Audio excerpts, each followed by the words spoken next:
நம்ம மனுஷனோட கண்ணீர் துளிகளால் செடியை வளர்க்க முடியுமான்னு தெரியல, ஆனால் இந்த விலங்கோட கண்ணீர் துளிகள் நம்ம உயிரே காப்பாற்றும். நம்ம இந்தியாவில் ஒரு வருஷத்துக்கு 58,000 பேர் இறந்து போகிறாங்க பாம்பு கடியினால். இந்த பிரச்சனையை சால்வ் பண்ணுறதுக்கு ரீசெண்டாக பார்த்திங்கன்னா ராஜஸ்தானில் ஒட்டகத்தை வச்சு ரிசர்ச் கண்டக்ட் பண்ணாங்க. இந்த ப்ராசஸ் எப்படி பண்ணான்னு பார்த்திங்கன்னா, பாம்போட விஷத்தை ஒட்டகத்துள்ள செலுத்தி ஒட்டகத்துலேருந்து ஆன்டிபாடிஸை கலெக்ட் பண்ணுறாங்க இந்த form of blood and tears. இதில் ரிசர்ச் பண்ணதில் என்ன கண்டுபிடிச்சான்னு பார்த்திங்கன்னா, ஒரு ஒட்டகத்தோட சாம்பிள்ஸ் வச்சு 26 வகையான பாம்பு விஷத்தை நியூட்ரலைஸ் பண்ணலான்னு கண்டுபிடிச்சிருக்காங்க.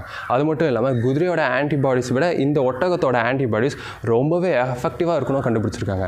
இந்த ரிசர்ச் பண்ணுற ப்ராசஸ்னால ஒட்டகம் வச்சுருக்கிற கேமல் ஓனர்ஸ்க்கு பார்த்திங்கன்னா மாதம் 5,000லேருந்து 10,000 வரை அந்த ரிசர்ச் பாடி இவங்களுக்கு ஆஃபர் பண்ணுறாங்க.